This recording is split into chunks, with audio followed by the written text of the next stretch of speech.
Bapak Ibu pengen dengar apa yang dikatakan Tuhan Yesus pada saya? Mau? Amin.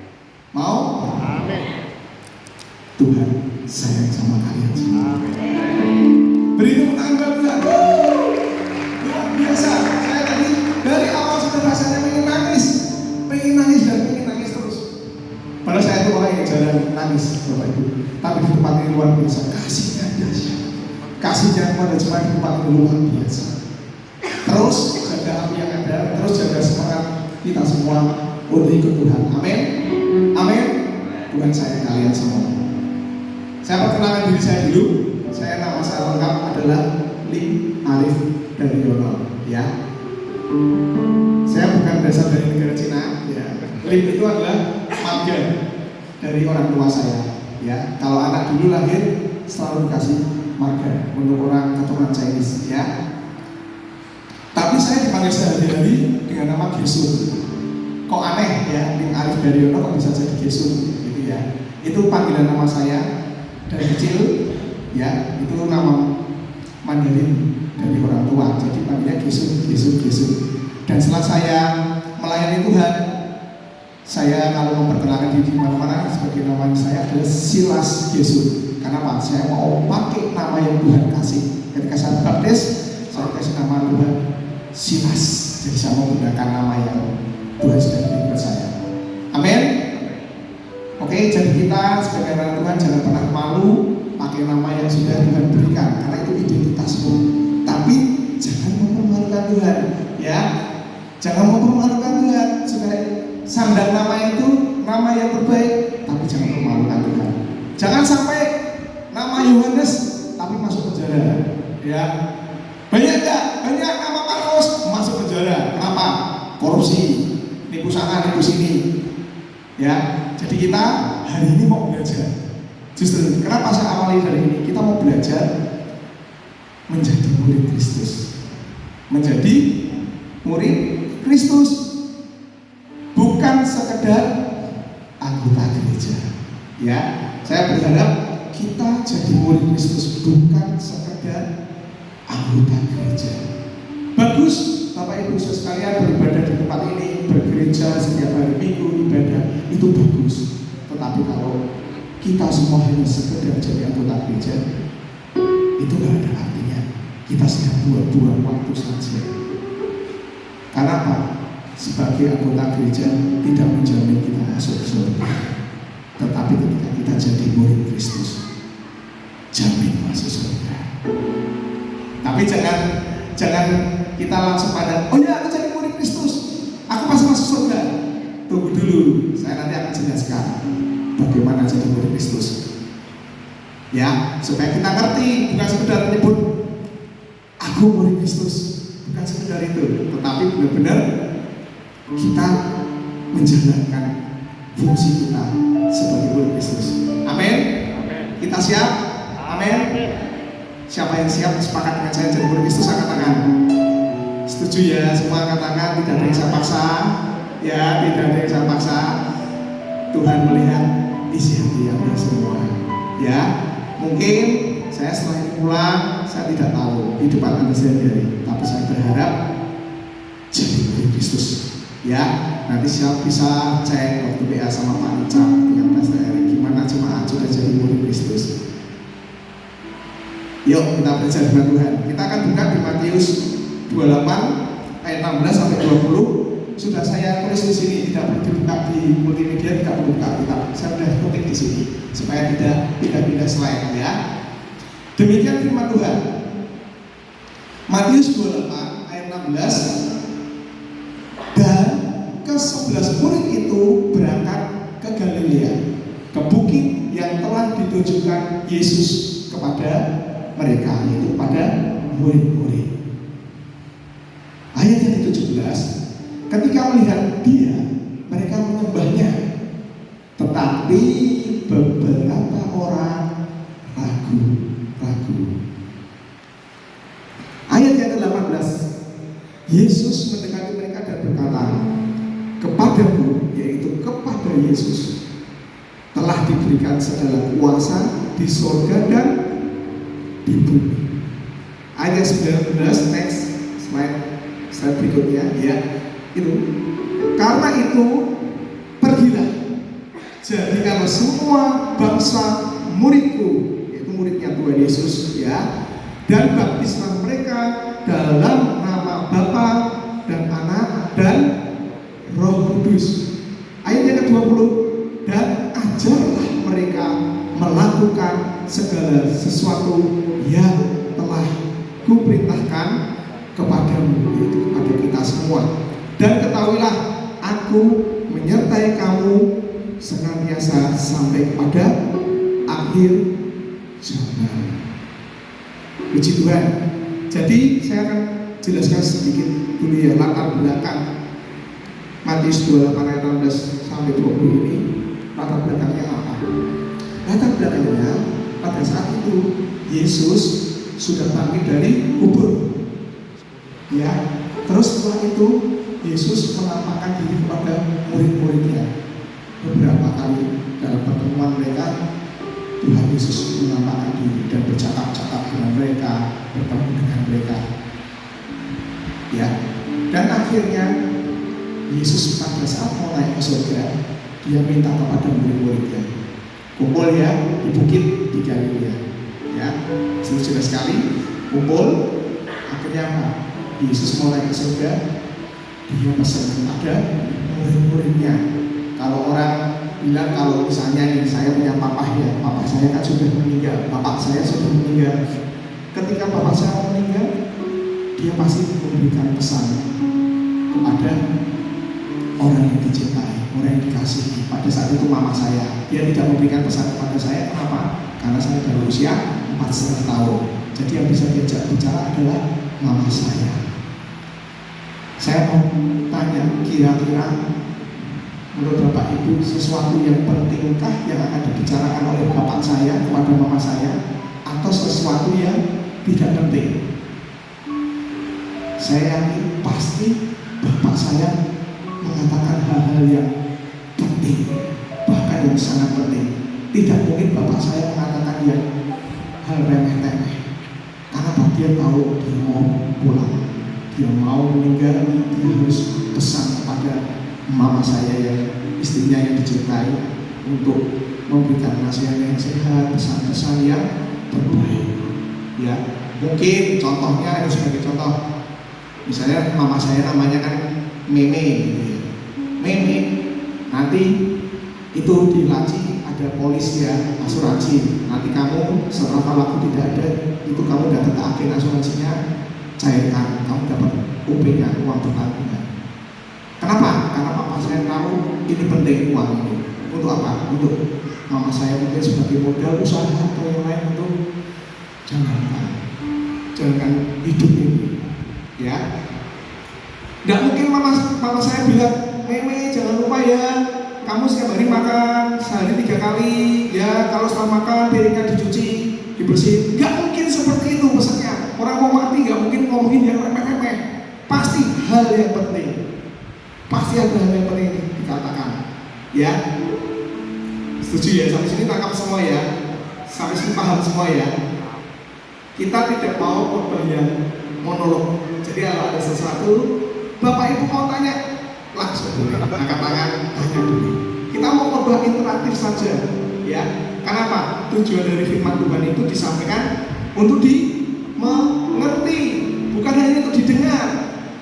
Kalau didengar sama saja kita di rumah saja pasang YouTube, enak, bisa sambil makan, sambil tiduran, sambil yang lain. Tidak perlu kesini repot-repot, harus berpakaian rapi, harus tampil ganteng, tampil cantik, ya kan?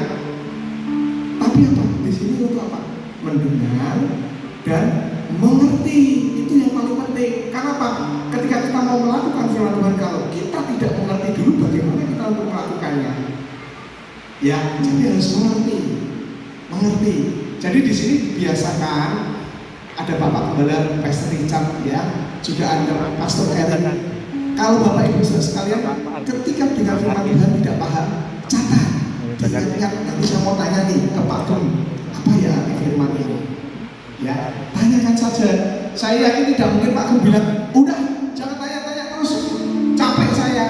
Kamu nggak dengerin firman, nggak mungkin seperti itu. Pak Gembala Richard pasti akan menjelaskan dengan baik.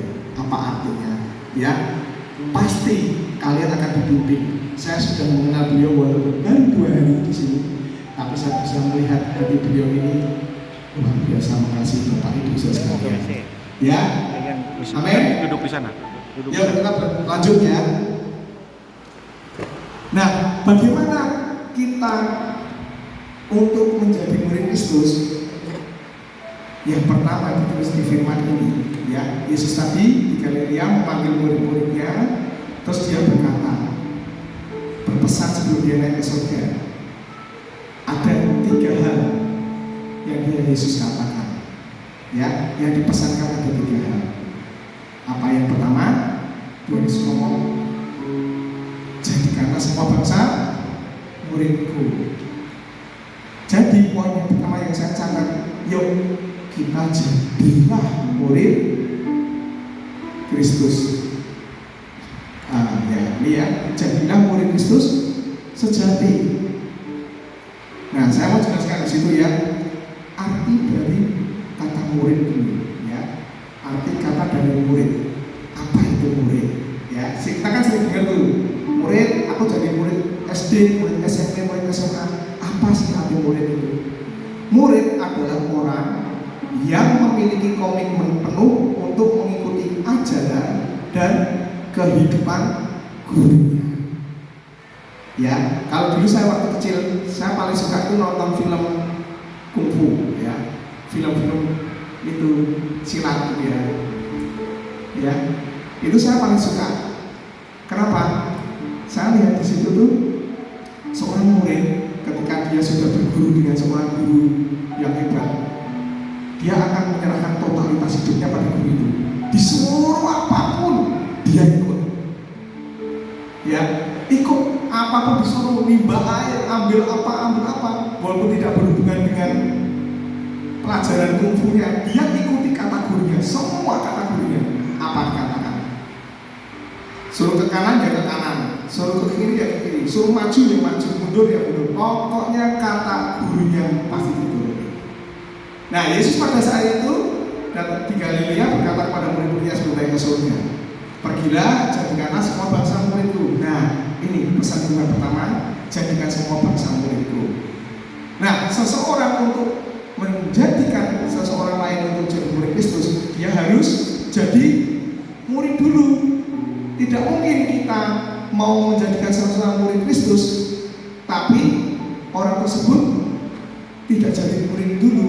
Nggak mungkin kan, Bapak Ibu saudara sekalian, misalnya dulu waktu sekolah, ya, di SD saja, tidak mungkin Bapak Ibu sekalian bisa mengajar sebagai guru di sekolah dasar di SD kalau Bapak Ibu sebelumnya belum sekolah dulu. Setuju ya? Tidak mungkin saya tidak sekolah apa-apa tiba-tiba mau melamar kerja di sekolah dasar, saya mau jadi guru, mau kerja di tempat ini, tapi tidak ada ijazah, tidak bakal diterima, tidak akan diterima, betul nggak? Tidak akan diterima, nggak ada ijazahnya, nggak ada yang membuktikan dia sudah pernah belajar di SD, kok bisa ngajar? Jadi harus dulu tunjukkan bahwa dia sudah jadi murid dulu, lulus, dia jadi murid, bisa memuridkan. Ya, paham sampai sini ya. Jadi kita semua harus nomor 1, jadilah murid Kristus sejati. Amin. Ya. Terus bedanya apa sih antara murid sejati dengan sekedar anggota gereja?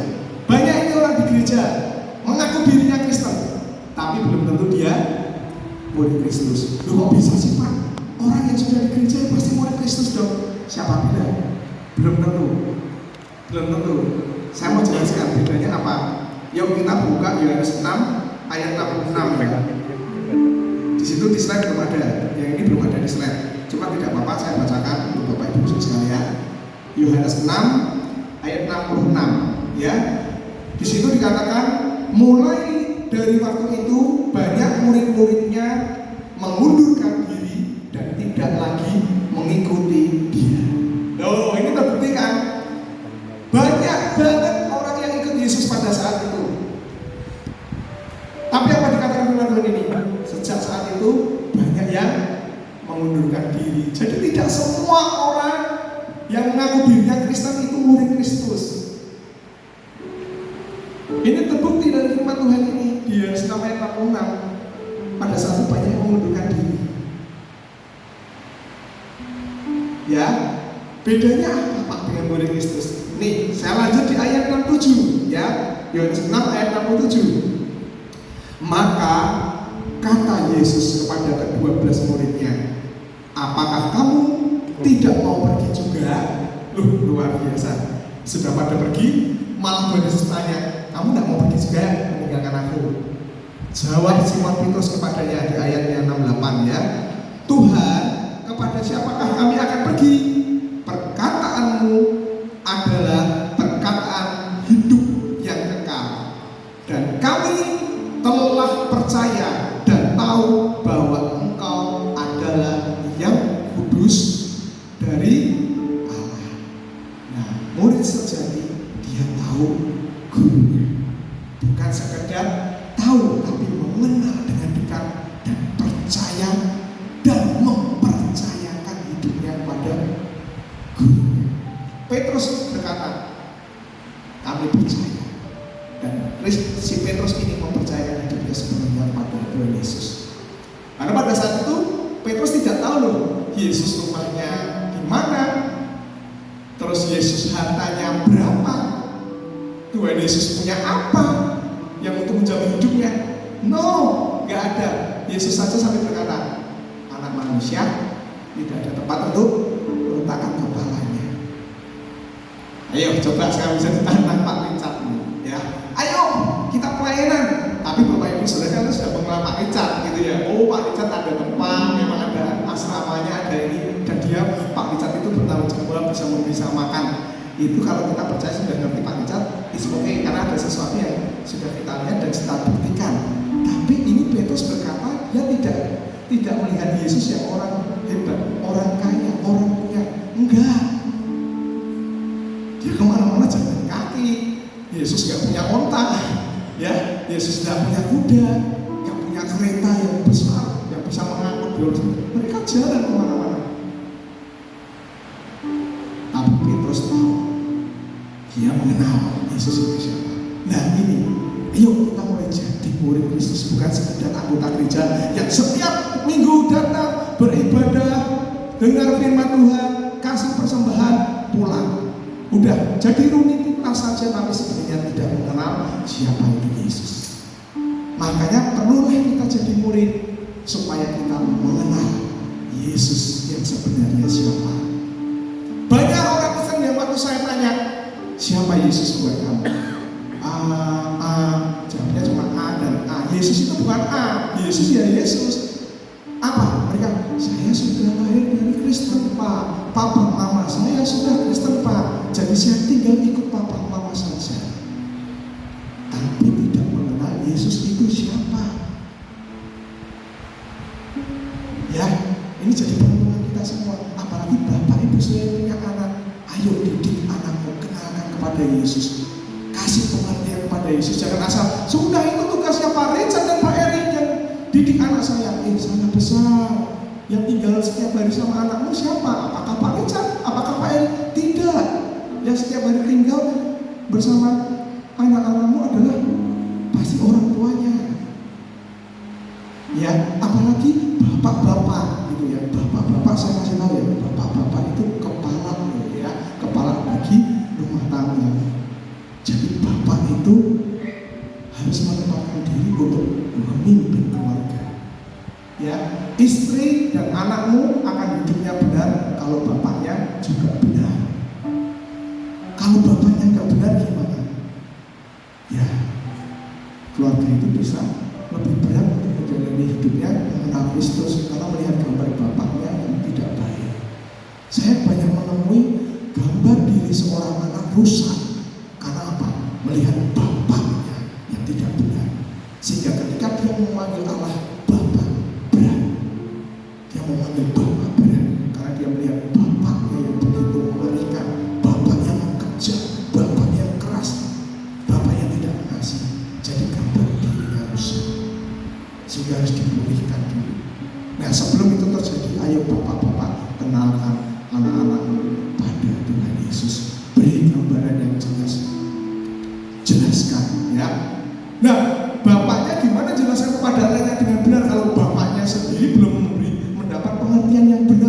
Kristus.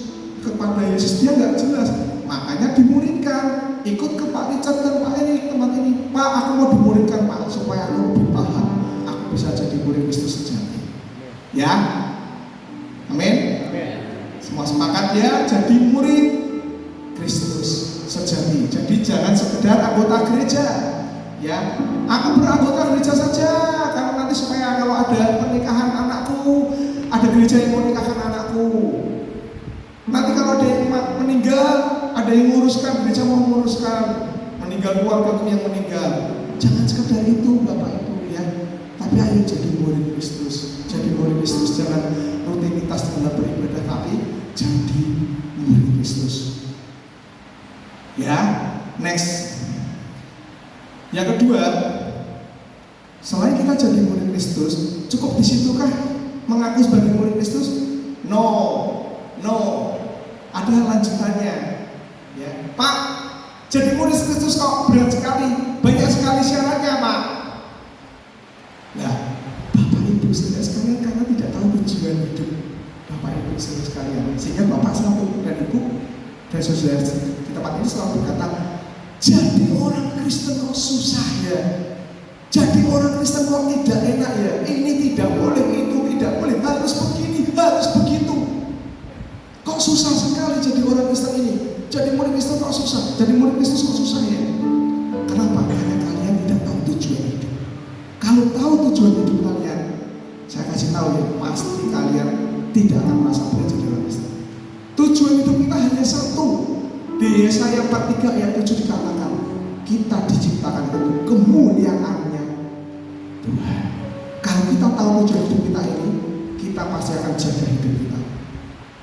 Tujuan kita hanya satu. Kenapa Pak Richard mau susah-susah? Kemarin saya tanya ke Pak Richard, Pak, kok mau Pak seperti ini? Saya 2 hari di sini saja, waktu diajak keliling-keliling ke kampung baru, itu baru kampung baru, ya.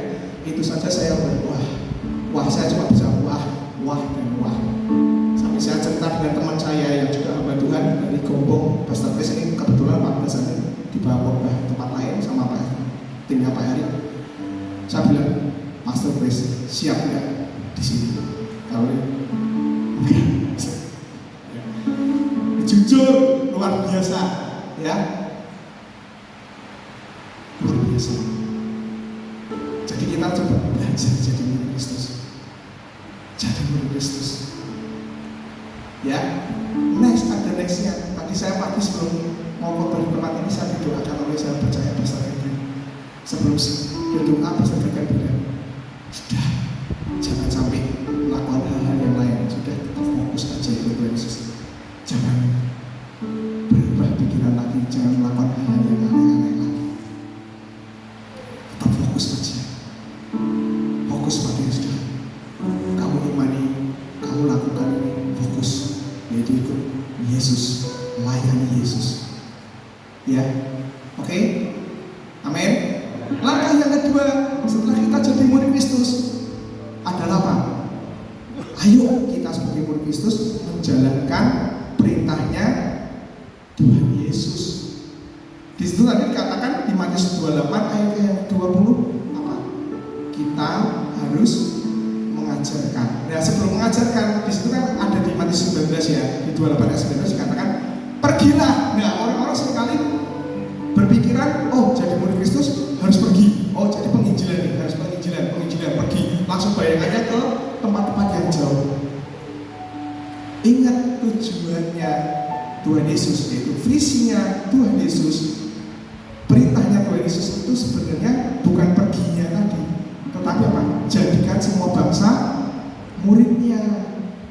Nah, terus caranya ini dikasih Tuhan caranya bagaimana untuk menjadikan semua bangsa muridnya Tuhan Yesus. Ada 3 caranya. Caranya apa? Pergi. Nah, pergi ini kita jangan berpikiran aku harus pergi ke tempat yang jauh. Enggak. Pergi itu apa? Pergi di sini menggambarkan, ayo kita lihat, kita mau melangkah, kita mau melangkahkan. Kaki kita tidak hanya tinggal diam di rumah, duduk, tidur, tidak, tapi keluar. Lihat sekeliling kita. Ayah ibu kita sudah percaya Yesus atau belum? Sudah jadi murid Kristus belum? Setelah, oh sudah, bapak dan ibuku sudah percaya Kristus. Oke, lihat saudara-saudaramu. Sudahkah jadi murid Kristus? Oh sudah, keluarga kami luar biasa, murid Kristus semua. Yes, amin. Lihat lagi lebih jauh. Saudara sepupumu, ya, keponakanmu, iparmu, semua sudah jadi murid Kristus belum? Ya kan, kalian kenal. Ada nggak yang belum kenal Yesus? Nah ini kalau ada, pergi ke mereka, beritakan, kenalkan Yesus pada mereka, supaya mereka terima Tuhan Yesus. Ya, nah kalau sudah kenalkan Yesus pada mereka, kasih tahu siapa itu Yesus buat hidup mereka, dan mereka mau terima, ya aku percaya Yesus, aku mau jadikan Yesus sebagai Tuhan dan Juru Selamatku. Yes, langkah kedua, lakukan dengan cara apa? Baptis dalam nama Bapa dan Anak dan Roh Kudus. Pak, saya kan bukan pendeta, saya tidak bisa baptis. Bawa, makanya nih fungsi gereja di sini. Nah, Bapak Ibu punya gereja salah satunya di sini. Kalian tidak bisa baptis, datang ke pastor, ya, ke pastor Richard atau pastor Erik. Pastor, ini saya sudah kasih tahu saudara saya mau jadi murid Kristus, dia mau dibaptis. Tidak mungkin pastor Richard, tidak usah baptis, tidak mungkin, ya, tidak mungkin. Pasti dengan senang hati. Oh ya, oke, kapan mau dibaptis? Ayo siap. Itu akan dilakukan, ya. Pak, kalau orangnya sudah koma gimana? Pak, caranya kalau belum dibaptis tidak selamat, Pak. Siapa bilang? Baptisan itu tidak menyelamatkan, tapi baptisan itu sebagai tanda kita sebagai Kristus. Saya pernah mengalami suatu kejadian, kesaksian ya, sebentar ya. Saya pada saat itu pulang malam sama salah satu dealer kaca saya, ya, namanya Pak Agus. Dia bilang, habis ngajak makan saya ditraktir. Tiba-tiba dia tuh bilang begini, bro, kalau kamu tak ajak ke rumahmu mau nggak? Oh, why not? Mengapa tidak? Ya oke.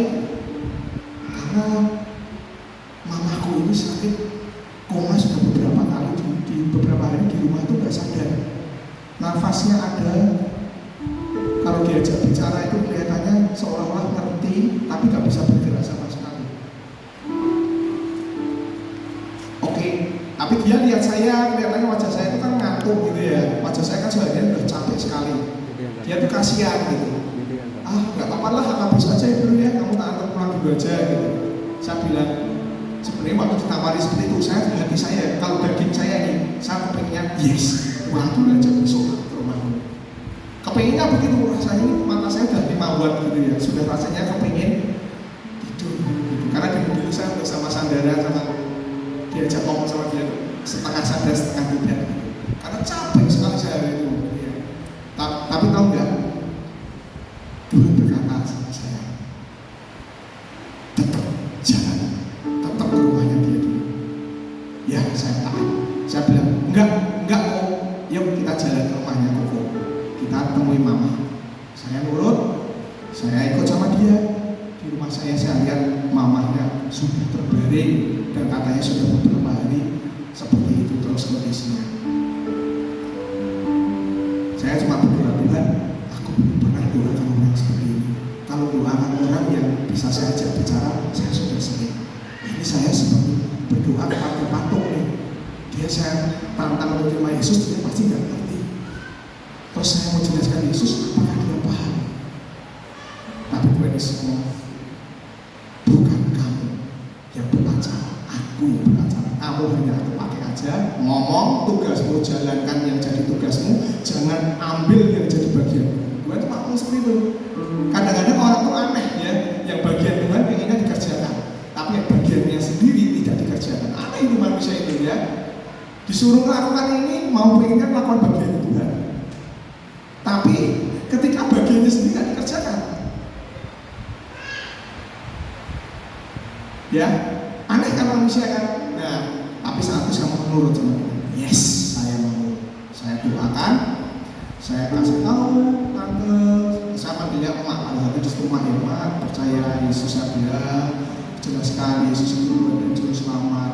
Yesus itu sayang sama emak, Yesus mengasihi emak. Apa yang terjadi? Jempol saya itu bisa diremet sama dia. Saya pertama tidak tahu, justru keluarga yang di sekeliling itu bilang, bro, mamaku, untuk tangan jari, untuk jari. Terus dari matanya itu keluar air mata. Walaupun memejamkan itu keluar air mata. Saya cuma yes. Saya bilang, tante mau minta baptis. Pak dibaptis jadi mamanya disiram air gitu. Ya tidak dong, kita harus berhikmat. Ya kita harus berhikmat. Jangan disiram dong. Saya dimarahin keluarganya kalau disiram. Kalau malah meninggal terus gimana? Ya, saya berhikmat dong. Saya minta air. Terus saya bilang, tante mau terima Yesus. Biar Yesus sayang sama tante. Jadikan Yesus sebagai Tuhan dan Juru Selamat tante ya. Terus saya minta air, saya percik aja. Ya, saya kasih dalam nama Yesus. Aku baptis engkau dalam nama Bapa dan Anak dan Roh Kudus. Kamu sudah terima Yesus dan saat ini engkau sudah jadi milik Kristus. Amin. Habis itu mamanya itu bisa yang tadinya bingung jadi anak. Terus bisa buka mata. Saya lihat udah. Terus karena malam sudah malam, yang kok Agus tuh bilang, ya belum, tante pulang bro, tante akan pulang, thank you ya, makasih. Ya, saya pulang. Tahu, saya belum turun dari mobil, baru di depan rumah. Kok Agus dikabari sama adiknya sambil nangis-nangis. Kok mama sudah pulang, kok mama sudah meninggal. Saya ketika dengar itu apa? Saya bilang, yes, terima kasih Tuhan. Walaupun mungkin aku dicap sebagai hamba Tuhan pencabut nyawa, tapi tidak apa-apa. Yang penting dia sudah terima Yesus dan aku bersuka cita. Coba aku terlambat sedikit, besok aku datang sana, mamanya emak itu sudah meninggal dan dia tidak terima Yesus. Saya bersuka cita. Langsung saya katakan apa? Kau balik ke rumah. Aku ikut.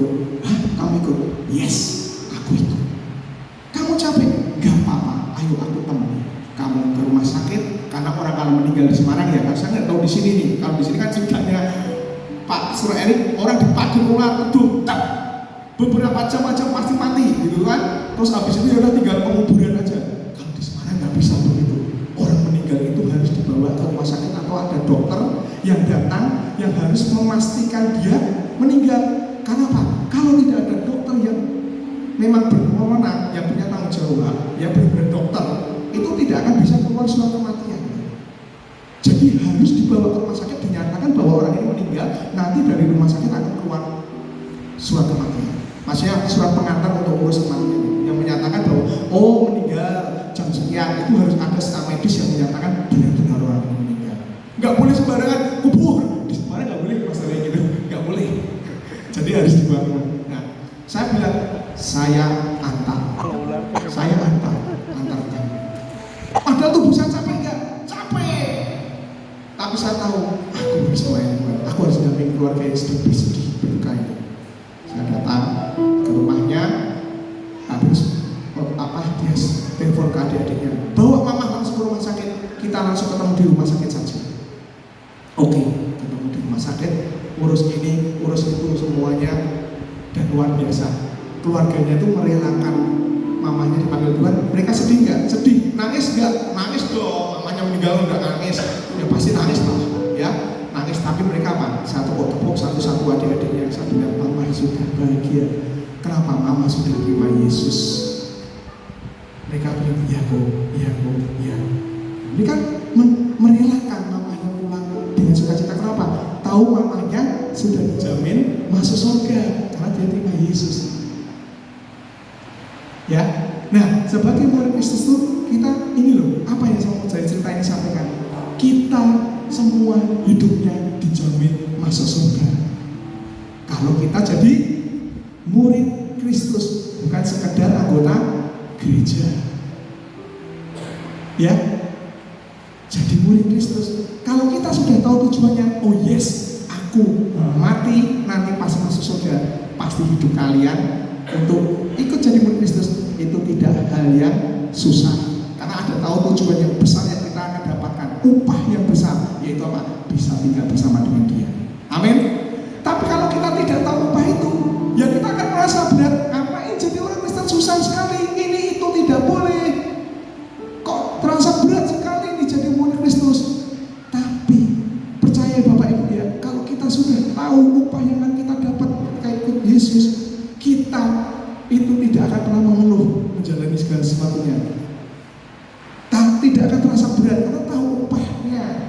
Contohnya ketika saya bekerja, ya saya ini seorang sales ya Bapak Ibu.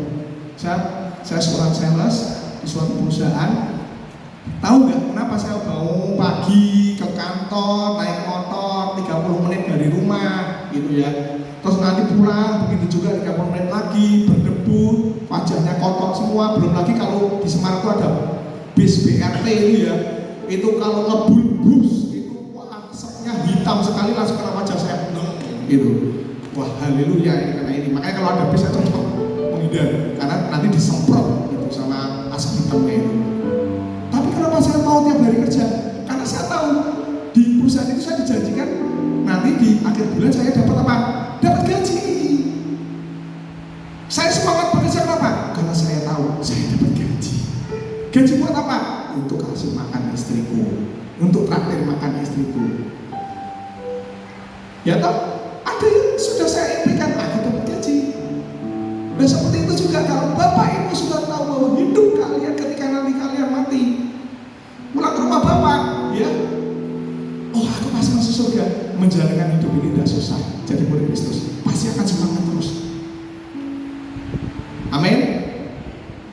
Jadi murid Kristus susah atau mudah? Ayo, mudah, harus dijawab mudah. Kenapa? Sudah tahu tujuannya. Kalau tadi sebelumnya kita mungkin jawab susah. Tapi kalau kita sudah tahu tujuan hidup kita untuk memuliakan Tuhan dan kita tahu upah yang akan kita dapat, harusnya kita berkata mudah jadi murid Kristus. Ya. Next. Setelah kita pergi baptis, apa yang ketiga caranya? Ajar mereka melakukan segala perintahnya Tuhan Yesus. Jadi jangan sekedar setelah dibaptis, puji Tuhan, dia udah terima Yesus, terus kita biarkan. Tidak, kita bertanggung jawab dong. Sudah ajak mereka mau terima Yesus, ajar mereka bagaimana hidup sebagai murid Kristus. Ajari dong, ya. Bawa di sini Pak Richard ada konsel, ada pemuritan, ajar. Yuk, belajar firman Tuhan yuk.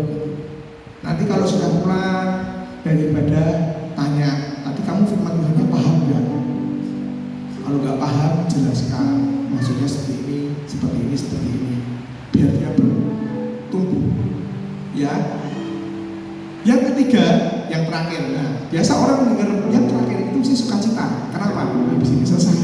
Ya. Kalau nggak ini kok biasa ini korbannya kok lama sekali ya. Karena saya tahu dari teman-teman saya kalau saya udah ngomong itu selesainya lama. Jadi saya harus membatasi diri. Karena sebagai murid Kristus harus tertib juga. Murid Kristus harus tertib. Tahu waktunya berhenti ya berhenti. Enggak terus ngomong terus ya. Oke, next ya. Sebagai murid Kristus yang ketiga harus sama tadi sudah dijelaskan, harus melakukan segala perintahnya Tuhan Yesus. Segala perintahnya loh, melakukan segala perintahnya Tuhan Yesus ya. Nah di sini murid Kristus disertai oleh Tuhan Yesus sampai akhir zaman. Ya, Yesus berjanji loh, Tuhan Yesus itu baik loh. Dia tidak hanya sekedar memerintah, tapi dia senantiasa mendampingi. Di situ dikatakan Tuhan Yesus mengirimkan Roh Kudus untuk menyertai kita sebagai murid-muridnya. Itu tertulis di Yohanes 14 ayat 16, Lukas 24 ayat 49, dan Kisah Para Rasul 1 ayat 4 dan ke-8. Ya, jadi di sini kita lihat ya sebenarnya di Yohanes 14 ayat 16 ya. Saya akan baca untuk Bapak Ibu. Demikian firman Tuhan. Aku akan minta kepada Bapa dan Ia akan memberikan kepadamu seorang penolong yang lain supaya Ia menyertai kamu selama-lamanya. Jadi Tuhan Yesus itu memerintah tetapi Dia memberikan solusi. Dia tidak hanya sekedar memerintahkan kita pergi, baptis dan ajar melakukan segala sesuatunya. Tuhan tahu kita tidak mampu melakukan itu semua. Tuhan akan datangkan, minta kepada Bapa Roh Kudus untuk dampingi kita semua supaya kita bisa mengajar, melakukan Jadi Bapak Ibu Saudara tidak sendiri. Makanya saya tadi bilang, jadi murid Kristus mudah atau susah? Kita jawab mudah. Kenapa? Yesus sudah memberi kita Roh Kudus untuk memampukan kita hidup sebagai murid Kristus. Kalau kita sendiri sama manusia, tidak ada yang bisa. Karena hidup kita masih ikut keinginan daging terus. Tapi ada Roh Kudus dan hidup kita mau dipimpin oleh Roh Kudus, kita melakukan itu mudah. Amin. Amin. Ya. Terus Tuhan Yesus menyertai kita sebagai murid-muridnya sampai akhir zaman, dan Dia akan menjemput kita untuk tinggal bersama Dia. Di Yohanes 14 ayat 2 dan 3. Demikian firman Tuhan. Di rumah Bapakku banyak tempat tinggal. Jika tidak demikian, tentu aku mengatakannya kepadamu. Sebab aku pergi ke situ untuk menyediakan tempat bagimu. Dan apabila aku telah pergi ke situ dan telah menyediakan tempat bagimu, aku akan datang kembali dan membawa kamu ke tempatku, supaya di tempat di mana aku berada, kamu pun berada. Wow, luar biasa sekali. Kita dikasih jaminan loh, boleh tinggal bersama dengan Tuhan. Ya, saya sudah mencicipi semua agama-agama ya. Beberapa agama saya sudah ikuti. Tapi keren loh, Tuhan Yesus kita ini keren sekali loh. Apa? Yang berani menjanjikan kita pasti tinggal bersama Dia itu hanya Yesus. Yang berani jamin kita pasti selamat masuk surga hanya Yesus. Yang mau pergi ke surga menyediakan tempat bagi kita itu hanya Yesus loh. Luar biasa toh. Jadi Bapak Ibu Saudara sekalian, mengikut Yesus pilihanmu tidak salah, pilihanmu sangat tepat dan sudah benar. Seperti yang Pastor Gagan tadi beritahu kepada saya, on track saja ya, sudah, jangan lagi lakukan yang lain, on track saja, fokus melayani Tuhan, beri yang terbaik. Ya, kita ayo lurus saja. Kalau kita jadi pelajar, yuk kita berikan yang terbaik buat Tuhan. Kalau apa? Belajar yang giat, lakukan yang terbaik. Ya, kalau kalian yang mahasiswa juga kuliah yang baik. Ya, kalau kalian yang pacaran, sudah punya pasangan yang disenangi gitu, yang disayangi, ayo jaga kekudusan, ya, jaga mata, ya. Kalau pacaran jangan di tempat-tempat yang gelap, karena kata nenek itu berbahaya, ya. Oke, kalau pacaran undang pester, Richard untuk dampingi. Itu masih dijamin hidup kalian hidup dalam kekudusan, ya. Itu jangan sendiri, malah nanti bilang saya kesini saya, mumpung mama papa tidak ada di rumah, kita bisa berdua saya. Wah, hati-hati ya, hati-hati ya. Nanti gak apa-apa Pak, pegang-pegang tangan saja, itu kan pacarku Pak. Siapa bilang dari tangan bisa kemana-mana dan berbahaya ya. Kenapa Bapak bisa bilang begitu? Saya juga sudah pernah mengalami ya. Saya tidak bohong, saya tidak mengalami. Jadi saya mau sharing ke Bapak Ibu, ayo hidup kudus, jangan hidup seperti itu. Kalau saya sudah tidak mungkin balik ke kehidupan yang lalu yang saya alami yang jelek itu, tidak mungkin saya bisa ulangi. Tapi saya hanya bisa bertobat dan tidak melakukan itu lagi. Tapi adik-adik di tempat ini yang masih muda-muda, kalian belum terjerumus itu, percaya sama perkataan Koko Gesù ini ya. Sudah mengalami, jangan coba-coba bermain api. Pegang-pegang tangan dikit lah Pak, pegang-pegang pundak dikit lah. Cuma beli-beli rambut saja Pak, kan nggak apa-apa. No, ya, bahaya.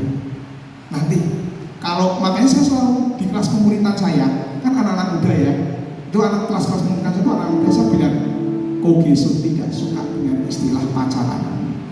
Karena kalau pacaran itu pasti cenderung jadi egois, karena dia sudah merasa miliknya dia.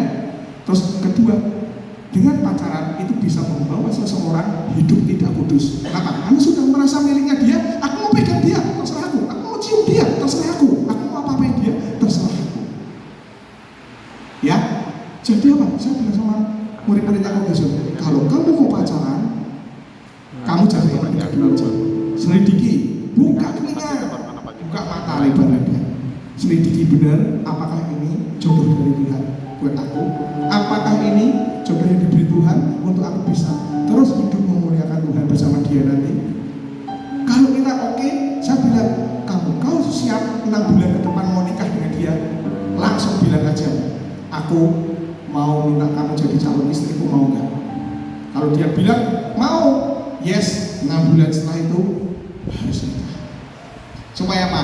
Tidak buka celah buat setan.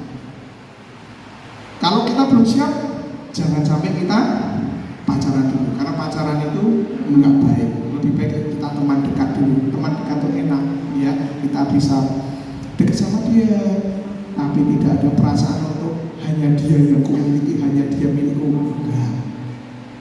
Ya, jadi kita belajar. Siap 6 bulan lagi nikah? Ya, bisa. Aku sudah berdoa, kamu itu pasangan hidupku loh. Wah, nanti kalau teman itu dari Tuhan, dia pasti jawab, iya, aku juga dapat demikian, kamu pasang hidupku. Itu yang klik. Jangan sampai bilang gini, kamu pasang hidupku, tapi apa? Dia bilang, aku kok doa nggak gitu ya? Jadi dipertanyakan, jangan maksa dong, gitu ya. Kalau dari Tuhan pasti klik. Kayak seperti pastor itu kalau dipasang lock. Oke? Amin. Yuk, kita selesaikan firman Tuhan pada siang hari ini dengan satu cerita. Ya, saya akan menutup dengan suatu kesaksian saya. Mengapa saya menjadi murid Kristus? Saya sudah jadi Kristen sejak lahir, ya. Tapi sampai tahun 2018 saya masih hidup secara daging, ya. Saya sejak umur 14 tahun saya sudah melayani Tuhan. Saya sudah aktif di gereja, saya sudah mulai main musik, saya sudah jadi ketua konser. Ya, saya sudah lakukan banyak hal di gereja. Saya pimpin konser. Saya bahkan di mahasiswa itu saya buka persekutuan doa Nehemia untuk anak-anak kampus yang mau saya kumpulkan. Saya pimpin mereka ada yang dari Buddha, ada yang dari Katolik, dari Kristen, sekitar 25-35 orang saya kumpulkan bersekutu bersama di rumah seseorang yang mau menyediakan tempat. Tanpa musik lengkap seperti bagus ini, enggak, hanya pakai gitar. Saya hanya bertanya gitar akustik, tapi saya pimpin mereka semua. Tapi apa? Ternyata hidup saya masih hidup mengikuti daging. Jadi melayani Tuhan jalan, tapi hidup kedagingan saya jalan. Ya, puncaknya saya pada saat itu saya ikut kelas pemuritan dari Guru Yones, guru saya yang saat ini memuridkan saya dan bahkan yang bisa mengajari saya untuk memberikan orang lain. Saya ngajar kelas pemuritan dari beliau. Di 2018 pada saya sudah tidak berhubungan dengan beliau itu sudah sekitar 30 tahun tidak ketemu dengan beliau karena dia udah DL.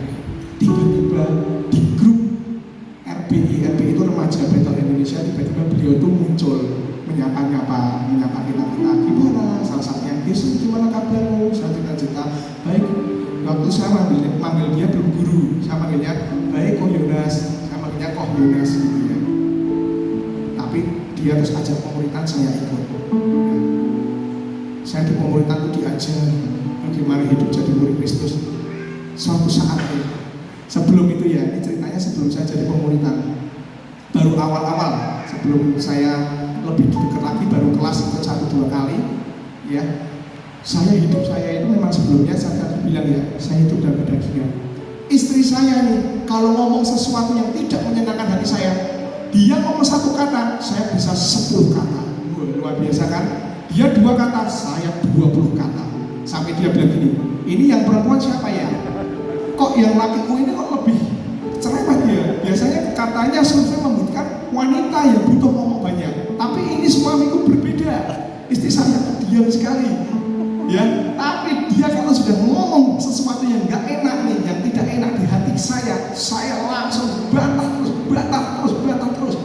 Saya memang tidak pernah pukul dia, saya tidak pernah berbuat kasar sama dia.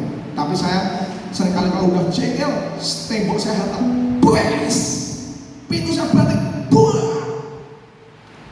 Sampai istri saya bilang apa? Kamu seperti monster. Saya masih belum terima. Kamu bilang seperti monster? Cek sekarang ke semua temanku, ke semua. Kalau mamaku pasti bela aku, nggak usah ke mamaku. Mama pasti bela anaknya. Salah pun kadang mama selalu bela anaknya. Ya, kamu cek ke teman-temanku. Tanya, bagaimana Yesus? dengan sombongnya aku bilang, cek ke semua temanku, bagaimana Gesut? Aku tidak ikut, kamu boleh cek sekarang ke temanku. Istri saya bilang apa? Iya, aku tahu. Kalau aku tanya ke teman-temanku, Gesut baik, Gesut sabar, Gesut murah hati, Gesut itu suka menolong. Ya, semua orang berkata Gesut baik. Tapi di hadapan kamu monster. Dari situ saya sadar, ya, salah. Pas di kelas pemuritan, saya diajak Guru Yunas hari Senin pas pertemuan berikutnya. Guru Yunas bilang, kita sebagai murid Kristus harus ada perubahan. Saya diajari dari yang simpel, pada itu Guru Yunas belum tahu masalah saya. Dia cuma ngajarin di kelas karena ada beberapa anak, Gesut, kalau kamu masuk ke Indomaret, apa yang kamu lakukan? Nah, pertanyaan ini gampang banget lah. Yang tinggal saya dorong pintunya, saya masuk Guru. Gitu. Terus gimana dorong pintunya? Ya saya dorong aja, terus saya masuk. Dan saya beli apa yang memerlukan, saya bayar, saya keluar juga tarik pintu lagi. Kan begitu, apa yang salah dengan saya? Dia bilang, itu bukan murid Kristus. Loh, kok bukan murid Kristus? Hubungannya apa dengan murid Kristus? Kalau murid Kristus, dorong pintu Indomaret tadi, masuk, sebelum lepas pintunya, lihat di belakangmu ada orang enggak? Ada anak kecil enggak? Ada orang tua enggak? Kalau ada, bukakan pintu buat mereka, biarkan mereka masuk dulu.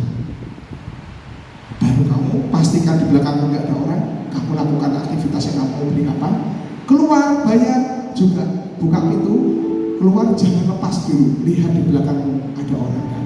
Enggak ada, lepaskan. Karena itu kalau pintu di Indomaret itu akan buka tutup sendiri. Nggak tahu kalau Indomaretnya di Balai Berkuah ya. Kalau di Semarang itu pintunya didorong bisa tutup sendiri. Ya, dia ada otomatisnya begitu. Jadi kalau kita nggak tahu, itu kita lepas, itu orang bisa kejepit. Kalau ada anak kecil terutama ngikuti kita nih, bapaknya itu buka, saya ikut aja. Kalau kita nggak lihat, anak itu bisa kejepit. Saya sadar, ternyata murid Kristus dari hal yang kecil ini harus diperhatikan ya. Luar biasa. Ya, paham Guru, saya akan lakukan. Setelah itu apa yang saya lakukan? Saya bilang sama istri saya, aku minta maaf ya. Aku minta maaf selama ini aku sudah jadi monster. Buat orang banyak aku baik, tapi buat kamu aku monster. Aku minta maaf.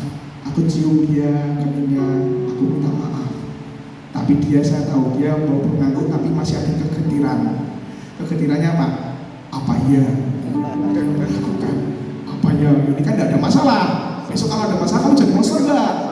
Saya bilang, nanti dibuktikan saja. Kamu boleh buat jengkel aku seperti apa, aku tidak akan lagi sebagai monster. Dan puji Tuhan, Bapak Ibu saya sekalian, sejak 2018 itu istri saya berbuat apapun, dia yang bentak-bentak saya, dia ngomong kasar, saya cuma diam aja. Cuma kalau saya udah nggak kuat, saya pernah bilang gini, stop ya, ini sudah mau meledak nih, stop, minta please jangan dilanjutkan ini, nanti monsternya kemana lagi. Ini monsternya sudah ditekan, sudah dibeki dalam nama Yesus, tapi kamu jangan buat yang membuat aku emosi ya, stop nih, saya nggak kuat nih, saya nggak kuat ya, please diam aja dulu ya. Sampai akhirnya apa? Istri saya sendiri waktu ditanya, ada seorang dealer kaca datang, namanya Pak Tatang. Saya pas ke kamar mandi, dia ngobrol sama Pak Tatang ini. Saya nggak tahu yang ditanyakan apa toh. Setelah itu ngobrol-ngobrol pulang, saya bilang, tadi Pak Tatang bilang apa? Oh ya sama tentang kamu gimana, gini. Terus kamu jawab apa? Gini, aku jawab, Yesus sekarang sudah baik. Sekarang dia saya sama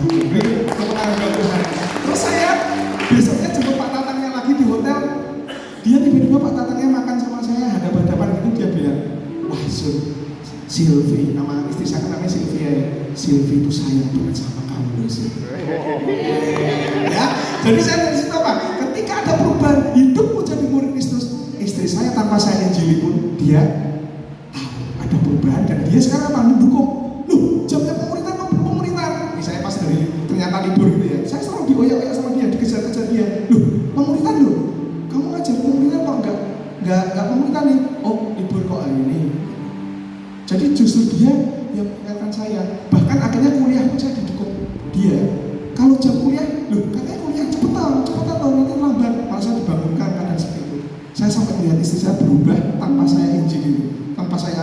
dia berubah. Setiap kelas pemuritan dia dengarkan. Walaupun guru Yonas tidak lihat, dia duduk di samping sana, tapi dia dengar. Sampai dia selalu ngomong gini, gurumu tuh kok hebat ya. Isu-isu yang di Indonesia tentang artis-artis apa yang terjadi mengerti semua ya. Ya itu di kuliah aku juga heran. Aku kalau ditanya sampai nggak ngerti. Kamu tahu ini gitu? Nggak tahu. Wah ini guru hebat sekali. Tahu semua perkembangan artis, perkembangan isu apa. Aku bilang itulah hebatnya guruku. Makanya dia suka banget sama guru Yonas. Kalau datang ke sana dia juga ikut menemui guru Yonas ini. Luar biasa. Makanya saya bilang terima kasih untuk guru ini Tuhan yang sudah kau berikan buat saya. Untuk saya hidup jadi murid Kristus. Amin. Yuk balik berdiri yuk. Thank you. Yuk Tuhan berkati. Ingat Tuhan Yesus sayang sama jemaat di tempat ini semua. Give the best ya. Kalau Tuhan Yesus sudah sayang sama kita semua, yuk kita juga sayang sama Tuhan Yesus ya. Kalau kita sayang Tuhan Yesus, di Yohanes 14 ayat 15 dikatakan apa? Barang siapa mengaji, kalau kamu mengasihi aku, kamu akan melakukan segala perintahku. Dan satu hal yang saya membuat terpesona semalam pada saat kami anggun, saya lihat anak-anak di situ mereka menghafalkan